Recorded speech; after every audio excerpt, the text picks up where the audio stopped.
नियंत्रण रेखा में रहना अपने आप में जोखिम का काम है। हम इस वक्त हैं पुंछ में।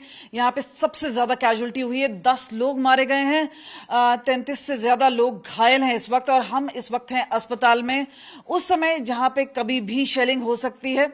हमारे साथ हैं अब्दुल मजीद, 35 साल के हैं। ये बताइए उस टाइम क्या हुआ था, आपको चोट कैसे लगी और क्या मंजर था उस समय? मैं रात के 1:30 बजे फायरिंग शुरू हुई तो हम यहाँ काम करते हैं, हमारा कारोबार है यहाँ पे। हम घर जा रहे थे सुबह 7 बजे। जब हम घर पहुँचे, नीचे चौक में पहुँचे तो वहाँ शेलिंग हुई हमारे ऊपर। आपको अचानक से घबराहट हुई? आप लोग को उम्मीद करे अचानक से ही फायर खुल गया? क्योंकि ऐसा बोला जाता है कि स्मॉल फायर आर्म के अलावा शेलिंग भी ठीक ठाक हुई। ये अचानक हुआ, सब कुछ अचानक हुआ। ये अचानक कोई पता नहीं चला, अचानक फायर शुरू हो गया। रात को सोए हुए थे, सुबह को रात को 1:30 बजे फिर शुरू हो गया। कोई समझ नहीं आया क्या हुआ क्या नहीं।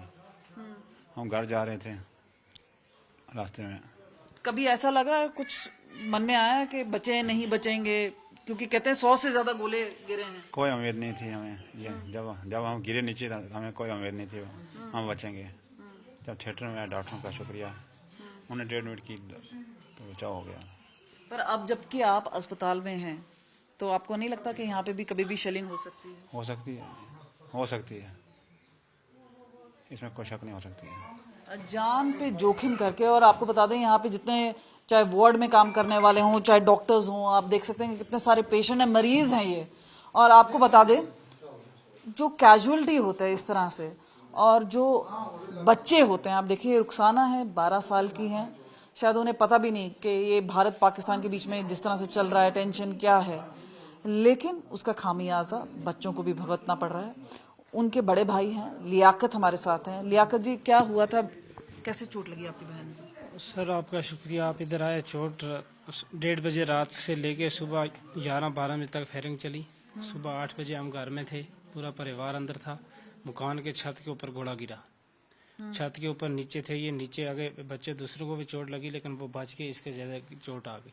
सर में भी आई है, इसके बाजू में भी आई है और बहुत मुश्किल का सामना करना पड़ रहा है। हमारे 56 लोगों को ज्यादा नुकसान हो रहा है। हमारे घरों में बहुत घोड़े गिरे, बहुत मुश्किल में। अभी दिन को भी चल रहे थे, अभी क्या पता अभी फिर चलेंगे। बहुत मुश्किल का सामना कर पड़ रहा है हमारे को, पूछो मत। कौन सी क्लास में पढ़ती हैं? 6वीं क्लास में। 6वीं क्लास जी। अभी पढ़ने के दिन है, शायद पता भी नहीं होगा, आप घर पे सो रहे हैं और अचानक से गोला गिरना। और अब आप क्या सोचते हैं, आप लोग घर पे रहेंगे, बाहर जाएंगे? क्योंकि फिर भी गोलीबारी तो हो सकती है। घर में कैसे रहेंगे? ये गोलीबारी शुरू हुई, बच्चे सब मार जाएंगे, घर में कैसे रहेंगे हम? अब देखिए एक छोटी सी बच्ची है, ये नन्ही सी जान है। और आप देखिए कि क्या क्या डॉक्टर ने बोला है, किस तरह की इंजरी हुई है। हम देख रहे हैं कि हाथ में शायद मल्टीपल फ्रैक्चर है। जी, हाथ में फ्रैक्चर है, सर में भी चोट लगे, टांके लगे हैं 5-6।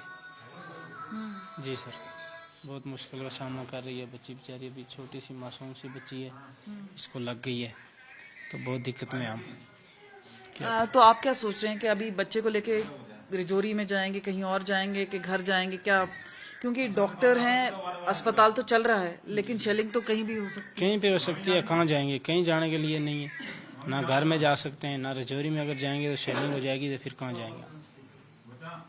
तो ग्राउंड जीरो से हम आपको ये रिपोर्ट लगा रहे थे। और आपको बताएं कि यहाँ पे जितने लोग हैं जोखिम में अपनी जान डाल के, चाहे वो डॉक्टर्स हों, चाहे यहाँ पे वार्डन्स हों, चाहे बात कर, अगर आप देखिए यहाँ पर अस्पताल में है, लेकिन अपने आप में एक टेंशन भरा माहौल है, खास तौर पे उस वक्त जब शेलिंग कभी भी हो सकती है। और आगे आने वाले 24 से 48 घंटे काफी अहम हो सकते हैं। आप यहाँ पे अस्पताल में काम करते हैं, सिक्योरिटी में हैं, मीन्स आप लोग डटे हुए हैं अभी भी? जी मैम, जी। अब बताएंगे क्या माहौल था उस समय जब सारे पेशेंट आए? और अब कोई सेफ्टी बंकर या कुछ और है अगर रात को शेलिंग यहीं पे हो जाती है तो? मैम यहाँ पे बंकर की इतनी लो नहीं है मैम, इतना प्रोसेस नहीं है। ज़्यादा अगर प्रोसेस है कि बॉर्डर एरिया पे है, पर वो वहाँ के लोगों को भी इनको वो नहीं हो रहे कि रात को बहुत ही ज़्यादा अगर फायरिंग हुई, जो शेलिंग हुई, कोई 12:30 बजे के करीब हुई।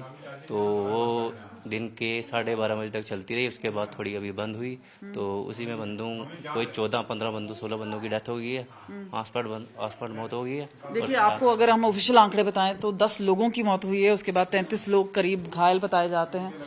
और एक मंजर है यहाँ पे अस्पताल में, क्योंकि यहाँ पे जीवन और मौत के बीच में जूझने वाली बात है, लेकिन उस बीच में पाकिस्तान से आई शेलिंग, सिविलियन एरिया को टारगेट करना अपने आप में, और इस बीच में यहाँ पे जितने लोग हैं वो यहाँ पर अपनी ट्रीटमेंट भी करा रहे हैं उस वक्त जब शेलिंग कभी भी हो सकती है। कैमरा पर्सन गिरीश के साथ कमलजीत संधू, पुंछ, ग्राउंड जीरो आज तक।